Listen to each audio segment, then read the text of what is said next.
Hey, and welcome to episode number 72 of the Brave Widow Show. Today, I speak with Roberta Love, and her story is a remarkable story of resilience, of overcoming some very unique challenges, and having the ability just 2 years later to smile, to laugh, and to have found joy and rediscovery of her future self, which is amazing. So, let me introduce you to Roberta. Roberta Love is Italian. She moved to the United States about 5 years ago because her husband, at the time her boyfriend, got a job in California. She is a high school chemistry teacher and she currently lives in the Bay Area of California. I cannot wait for you to hear her story and her thoughts on rediscovering your future and dating after loss. Let's dive in. Hey, welcome back to another episode of the Brave Widow Show. Today, I have a special guest, Roberta Love, and I'm so excited for you to hear from her today. And we've got some interesting, good topics that we're going to talk through. So, Roberta, thank you so much for volunteering your time and for coming on the show today. So much, Emily, for having me. I'm so excited about this and excited to share my story. Awesome. Well, I know our audience would love to know a little bit about you. So if you don't mind, if you'll share just a little bit of your background and your story, then we can just dive right in. Thank you. Yeah, so my name is Roberta. I'm Italian. I was born and raised in Italy. I am a high school chemistry teacher, and I have started this job very recently. In fact, when I moved to the States about 5 years ago. I met my husband Jack at the time I met my husband Jack in Germany of 2016. He was doing a postdoc study. I was doing my PhD, and very romantically, we met in a laboratory asking each other, "Do you need this instrument?" So Oh, that's I how we love met. that. That's like a good movie opener right there. Hey, do you need this instrument? Because I need it. And in the beginning, we would just hang out as friends because none of our friends in common were very spontaneous. And so it was always the two of us, and then we started dating. And then we both left Germany after living together because Jack got a job back in California. Jack, he's from Boston, so he went back to the States. I went back to Italy. We spent 1 year apart. And then I decided to visit him during the summer after 1 year. And I came here with one suitcase and I never left basically. And we decided to get married like after 2 months I was visiting him. Wow, that's amazing. Was it a major culture shock or difference of being in California versus being in Italy? A little bit. I've traveled a lot in my life.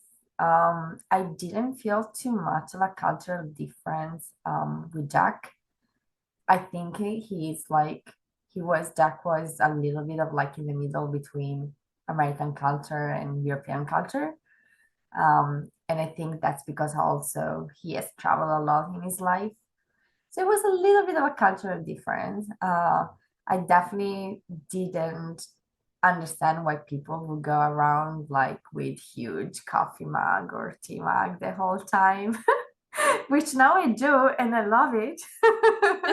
But even the simplest thing, they're like, why all the people are carrying some coffee around and huge quantities of coffee?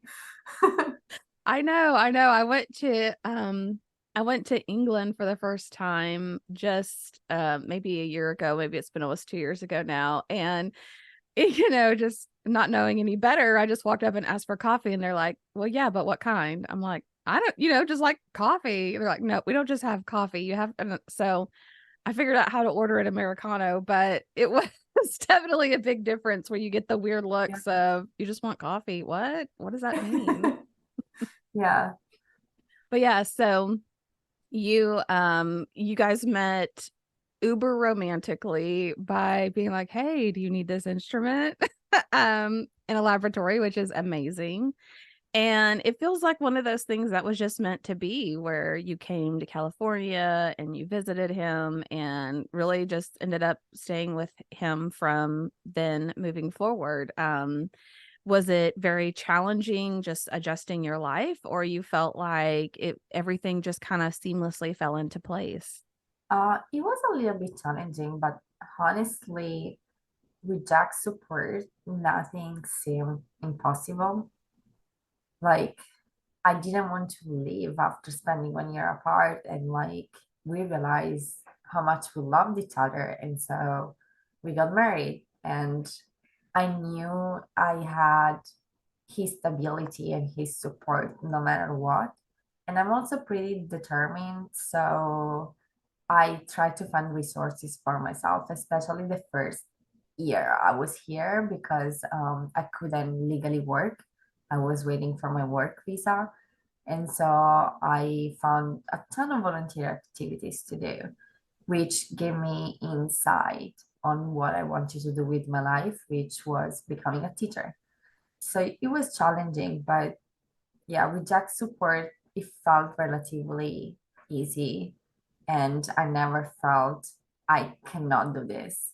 I love that. I love how you said with his support, nothing seemed impossible, which is awesome. And I think one of the wonderful things about the relationship that we have with our person is that love and support is so empowering and powerful in, us just getting through those challenges of life. So, how long were you married and together before he ultimately passed?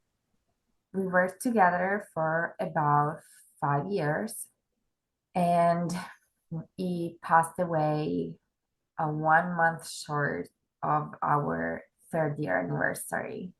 So at the point, yeah, we were married almost 3 years. And was it something that was expected or completely unexpected or Unexpected. So it was, like quite um, a surprise. He left. We were coming after pandemic, and we did a little bit of traveling together, and then we had a lot of bachelor and bachelorette parties the year because a lot of our friends were getting married after pandemic. So he flew with one friend to Kentucky because one of our friend was having his bachelor party there, and they rented out two boats. They were by a lake, and somehow he slipped on the boat, hit his head, and drowned. So was I don't know. It's like I even to this day it's hard to accept it because nobody really saw what happened.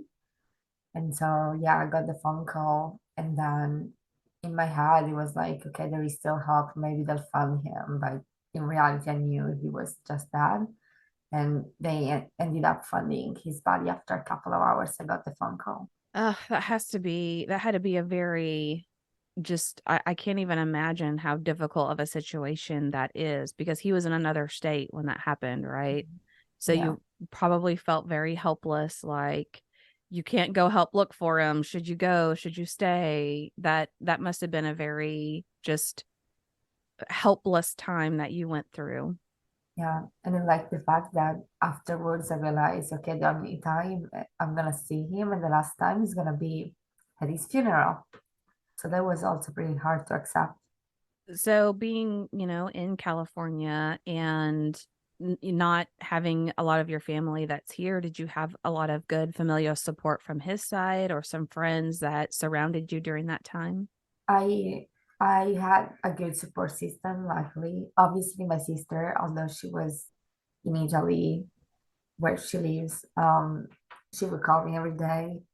Jack's parents and in general siblings, his family was very supportive. They're awesome, and I still spend vacation with them. I go visit them every summer. Then I had a ton of friends here. Luckily, they were a very good support system. So Oh, that's great. I'm glad that you had that. I know not a lot of people necessarily get to have Mhm. people that understand or show up or be consistent for them. So I think that's um, incredible that you had that level of support. So that's been what, just over 2 years ago now. Yeah. And usually, what, as I talk with people, kind of that 2 to 3 year mark is really where people are discovering, who they want to be now, what their future looks like. Because when our spouse died, a lot of those dreams felt like they just shattered. Mhm. So, what has that experience been like for you over the past couple of years as you're trying to figure out who you want to be and what plans you want to have for the future? It has been quite a journey as Jack and I were both relatively young. I mean, I'm now 34. He passed away when he was 33. So obviously we were planning a future together. We just moved to a bigger place. And then after not even a couple of months, he died. So it started with trying to figure it out my everyday, like how I'm going to cover the rent by myself. That was a priority, right? I had to figure it out that quickly. How am I gonna make it until the end of the month? Can I make it until the end of the month? And so at first it was like a survival battle. Luckily, as I said, I had a huge support system, and I knew that I would find a solution, and that support system would have helped me no matter what. And then after a few months, things start to kick in, like he's not here anymore. Like we're not gonna have children. Um, like I'm by myself now, and the realization that he's not coming back. So it has been a couple of years of what do I want my future to look like? And envisioning this future without him, it has been quite hard. Things have shifted, and I believe they still will keep shifting as I go through journey of self-discovery. The first year, I tried to take care of myself as much as possible, and I wasn't even envisioning a future. It was hard because I only took 2 weeks off from work after he died, and then I went back right to work out of necessity, not because I really want to, Right. out of necessity. So the first year was like getting up, taking care of our dog, going to work, coming back exhausted, bring the dog out again. Hopefully, I can eat something healthy and repeat all over again the day after every day. So the first year, I wasn't even thinking what my future is going to look like because every time I thought about it, I would go into desperation mode. Like, he's not here. We're never going to have children. Why did he have to die so early? Why did you leave me? And it was quite painful because Jack was the best person I knew. And Yeah. our relationship was amazing. We truly experienced unconditional love. So now all of that is gone. And I know that, like, I'm not sure if I will ever get another chance of such great love. So, for the person who's going through that right now and they're asking themselves those same questions and they're just feeling like, we were supposed to have kids, we were supposed to have a family, we were supposed to do all these things that we'll never get the chance to do. What advice would you give them, or words of encouragement, maybe that were the most helpful to you, or something that you focused on that really got you through that really painful time? I'm not sure what's the best advice because it was a struggle, but I think for me, work really helped because I was not going to let my students down. So I knew that my students needed me as much as I needed them. And so that helped me realize that yes, the love of my life was taken away. I couldn't envision a future, but in my everyday life, I felt needed. And that propelled me to move forward one day after another. So I think the best advice that I would give people is to try to, even like if you're exhausted, you have no energy, you don't want to do anything, you just want to sit on the couch and cry for the whole day. I think the best advice I could give people is try to find one activity that is totally new and try to give something back to people or to society, because that kind of like helped me in focusing on something else. And as I said, it propelled me like to move forward as my students needed me every day. And I was not going to let them down by saying, peace out, I'm out of here. Yes. Yeah, I think sometimes it does help to feel like there's still some sort of purpose and meaning in the rest of your life, because it is easy to feel like, well, what's the point now? I don't want Right. to have to live my life if I can't live it with my person. So having that purpose, feeling like you're giving back or feeling that people are counting on you can be really helpful, during that time. Um, as you started to move through those months and think about, okay, well, who am I going to be now? Or what kind of things do I like to do now? What did that journey look like for you as you started to maybe try new things or think about dreaming again for your future? Well, now I had a lot more time because Jack was not around, so our activities together were not there anymore. And so part of the self-discovery journey is like, okay, what is one thing that I always wanted to try, but I never had time for? So then I tried to find a dance class. I always wanted to try a dancing class, and it was not a priority in my life before. And now I've decided, okay, I need this. I'm going to find a dancing class, and I did. It was quite embarrassing at the beginning, to be honest. Like among all the other feelings and like feeling exhausted, just wanted to lay on the couch. At the beginning, I was very unsure about it, but then the more I went, the more I realized, okay, I need this because for 1 hour of my dance class, I can just switch off my brain, listen to the music. I'm doing some physical activity. So that's good for my mental health as well. And I need that. So that was one thing I started like doing. What do I need right now that would make me feel a little bit better, even for like 10 minutes? So the dance class was one. And then I started to apply the same kind of reasoning to other activities. So it was like, okay, what do I need during the weekend? Like my weekends are empty, Jack is not there, I'm exhausted, and I would like to sleep the whole time. Depression is kicking at that point, right? Like, what do I need to do? What do I need to have to feel less lonely, to occupy my time?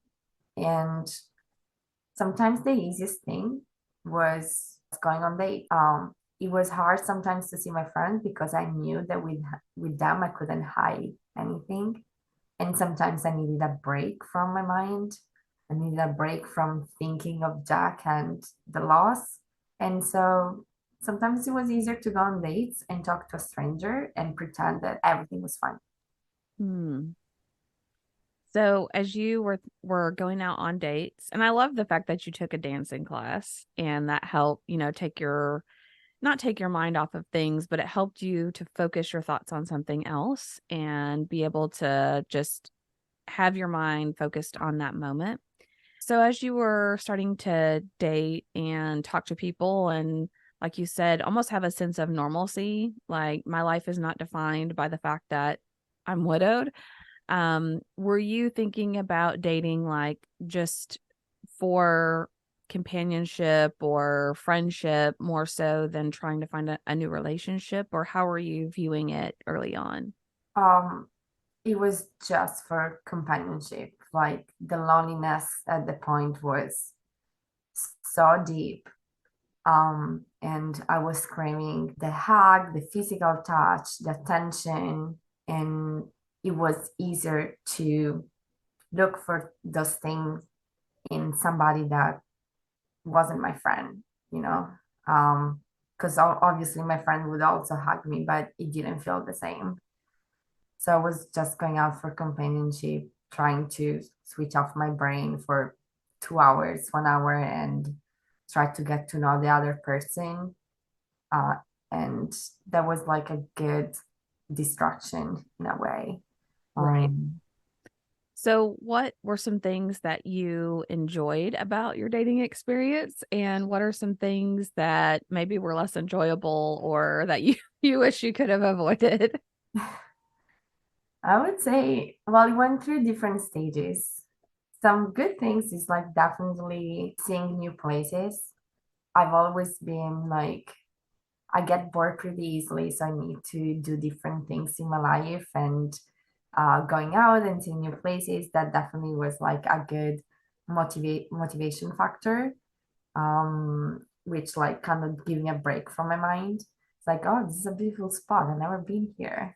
Um, and it definitely like helped me in getting to know people that I otherwise I would have never maybe met in my life.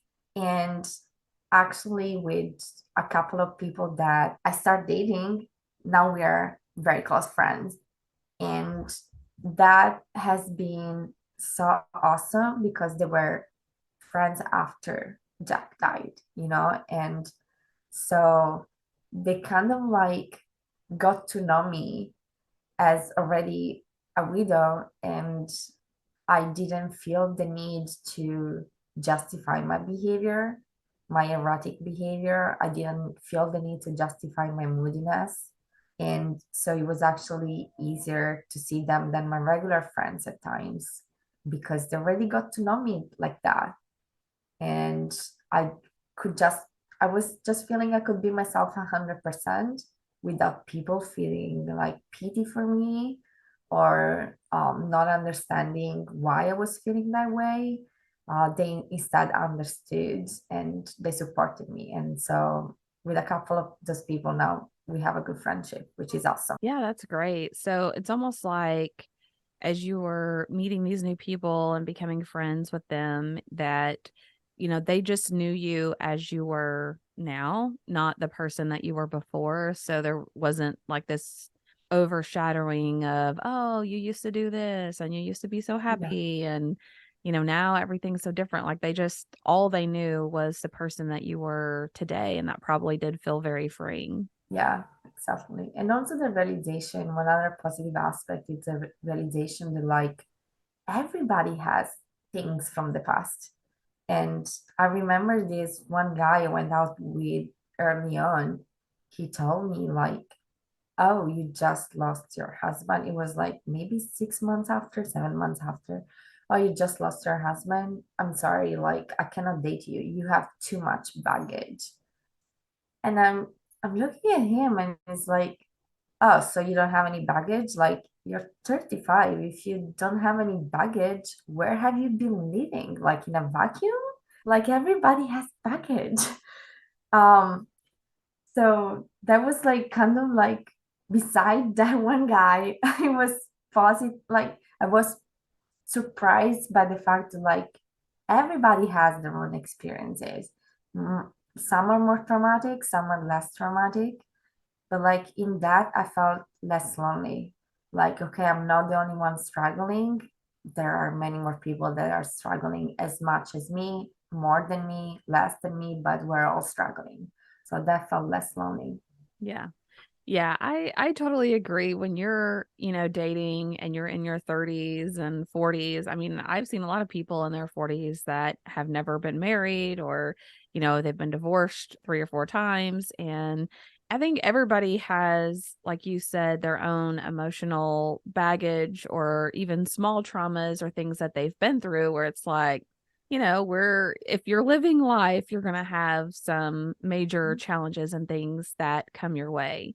And one of the things that I noticed, especially through dating apps and things, is if I didn't make it a big deal that I was a widow and that I was going through all this, and I just talked about it like it was normal, then generally the other person didn't really care. We would talk through it. They might have some questions, but it wasn't a big deal. But in the beginning, if I made it seem like it was a big deal, then I think that tended to either entice the wrong people or scare off, some of the other ones that were like, I don't know Yeah. if I want to handle all this. So, Yeah. But like coming back to your question, negative things. Um, it has been quite hard to adjust to people for me. As I said, Jack was an awesome guy, truly patient, kind. So I realized like that's not the normality. And it has been hard to sometimes justify what people say or people's behavior without finding them at fault of something. Or yeah, it has been quite hard for me to just like look at another person and assume the best intention. So that's one negative thing. So I feel like that has taken a lot of my energy that I don't really want to waste in a way because because of what happened to us, right? Like you don't want like to be out there and like waste your time with somebody that's like playing games with you. First of all, I'm too old for this. Anyhow, it's like I'm not 15 anymore, so stop playing games or stop ghosting me. Like, why couldn't you just tell me, like, hey, I don't want to go out with you anymore? So it has been quite hard for me to just like overcome the situation and not think about how awesome Jack was. And on the other side, sometimes I'm too hard on myself, like, oh, if this person ghosted me, I've done something wrong. So it has been hard on like I've been hard on myself too, like thinking, okay, something must be wrong with me. So those are definitely two negative aspects I found out about dating. yeah. Yeah, that can definitely online dating, first of all, online dating and those dating apps can be very hard on your ego if you if you get excited or have an expectation of an outcome. And I don't know how many times, multiple times I would get on and off. Mhm. Because it's just exhausting, like repeating who you are to people over and over and over. And I got to the point I would just copy and paste. Like, they want to know about you and kind of your story. And I would just copy and paste that in. And I had to let go of expecting an outcome or getting really excited about seeing a certain profile or somebody that I thought was super interesting, and really kind of surrender that this was going to be a marathon. It might take a really long time, but unless it was somebody that just really added a lot of value and just like sweetness to my life, I didn't want to be in a relationship where it was friction or confusing, or like you said, people were playing games, and that I wasn't going to waste time dealing with that. So I think it can be hard when you're first dating to figure out, you know the person that you were with, their flaws and their strengths, and that not every person's going to be perfect, but how do you decide what flaws that you want to put up with and that you're willing to have friction with versus things that you're like, absolutely not. I am not going to date somebody that has a temper or that, can't manage their own money or Mhm. whatever it is that you're running up against. So I always find that very interesting and challenging going through the dating process. Yeah. And like to be fair, I also met a few people like organically. Like I was at a brewery and a guy approached me, or I went skiing and then I met a guy. Like I met also people organically and went up exchanging for numbers. But nevertheless, it made me realize how much people know themselves and what they want. And that has been quite frustrating at times because, yes, I have experienced a loss and I've gone through an identity crisis of like who I am now without my partner. But nevertheless, because I had that awesome relationship, it made me realize I know what I want in a partnership. And so I never met a person and be and I never was confused about it. Like, this is what I want and this is what I'm looking for. And I found very rarely that the person in front of me knew what they wanted or what they were feeling. Sometimes they couldn't even like vocalize it, what they were feeling. And instead, like with Jack Dye, I learned how to vocalize what I was feeling at all times because I needed to, because so my friends could help me. Like, this is what I'm feeling, this is what I need. And so every time I met a person, I knew exactly what I wanted from that person or what I didn't want from that person. And yeah, it was something that surprised me, honestly, like how little insight some people have and how they cannot express their wishes either because they don't know them or they don't know how to vocalize them. Yeah, I think especially going through what we have with losing our spouse, I think that really helps us sharpen our priorities. It makes us look at relationships and life in general in a whole different lens Yeah. and perspective. And to your point, it's easier to say, well, this is what I want because for me, I cared less about what people thought about me or if somebody liked what I had to say or didn't like what I had to say. I'm like, it doesn't matter to me. I am who I am, and either that other person's going to like it or they're not. I'm not here to try to pretend to be somebody or something that I'm not. There's good and bad about being in a relationship with me. Here's what those things are, and here's, what I'm looking for. I think it gives us maybe more boldness to say what it is that we want. And no time for like playing around. Like, I mean, our spouses died. Like, there is no time for anything. Like, especially I felt Jack dying at a young age, it made me realize how, like, there is no time for complaining. There is no time for keeping a bad feeling for days because you might be gone one day. And so every time I met a person, I was like, okay, this is who I am, this is what I want. Like, oh, you don't know what I want? I'm sorry, next. you know? Yes. So let's say that somebody is thinking about dating again, and maybe they're looking for a relationship. Maybe they're just wanting someone to do things with. Do you have any suggestions for them or any advice that you would give as they're thinking about whether or not they should give dating a try? um, I think that everyone should give dating a try. Although I question, like, am I ready? Do I want to do this? And not all the experiences were positive. I think I give myself the possibility to be open again. And some of the dates I've been on were quite refreshing too, because I met new people and I learned new things about people. So I think even like the best advice I could give, even if you think you're not ready, I think like everybody should give it a try. And we don't need to necessarily define intentions at the beginning. Like, I think it's okay to go on a date not knowing what you want to get out of it. It's absolutely okay. And I think just being open to the whole experience might open new possibilities, which we would never thought of otherwise. So I always like this friend of mine suggested me this, and I kind of like it. It's like if you don't know that you're ready to go on dates to meet new people, if you don't have the mental capacity because you're emotionally struggling, that's okay. But like you don't have to go on a 3 hours date because you're having dinner together, right? You can just go for coffee or a cup of tea. And then it's like if you're having a great time, maybe you can do something else after the cup of coffee. But if you're not having a great time, it's just coffee. Like after 30 minutes, you can leave. It's fine.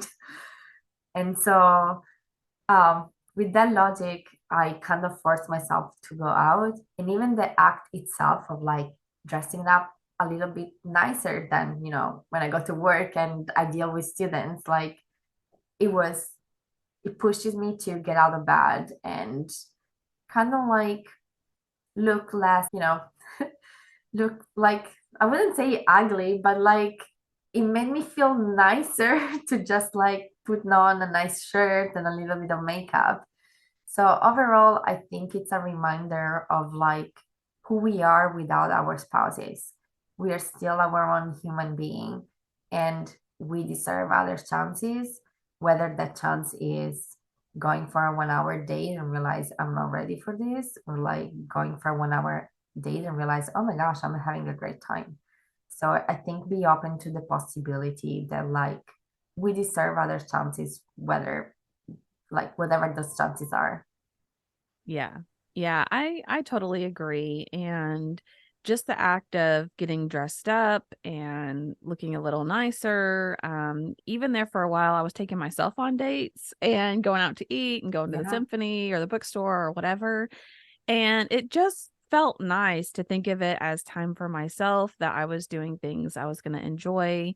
And, even as you mentioned, thinking about meeting new people and having dates as just opportunities to meet new people. I met several people online that turned into like business relationships or networking contacts more than Yeah. dates or anything else. But even if the person that you're talking to doesn't end up being your person, who knows? They might introduce you to someone else in the future, or they might end up being a really great friend or someone that you can form a relationship with over time. So yeah, I think it's exciting and interesting to have that mindset that you don't have to have any expectations. It doesn't have to be a big, long, drawn out thing. It can just be something casual in a few minutes, but just the act of going through those motions can kind of lift your spirits up, at least for most of us. Yeah. And especially like I think it's you like we learn the hard way that like we don't want any people around that like don't add any values to our lives, right? And so like I think be open to the possibility of just date a little bit. We might end up actually like knowing people that might add values to our lives. And I think that was the most positive aspect for me of dating. Yeah, I love that. Well, Roberta, thank you so much for coming on and sharing your story and talking about finding the new future. I can't wait to see what your future has in store for you, and just appreciate you speaking some words of encouragement to the other widows that are out there. Thank you so much, Emily, for having me. This was awesome. Thank you so much.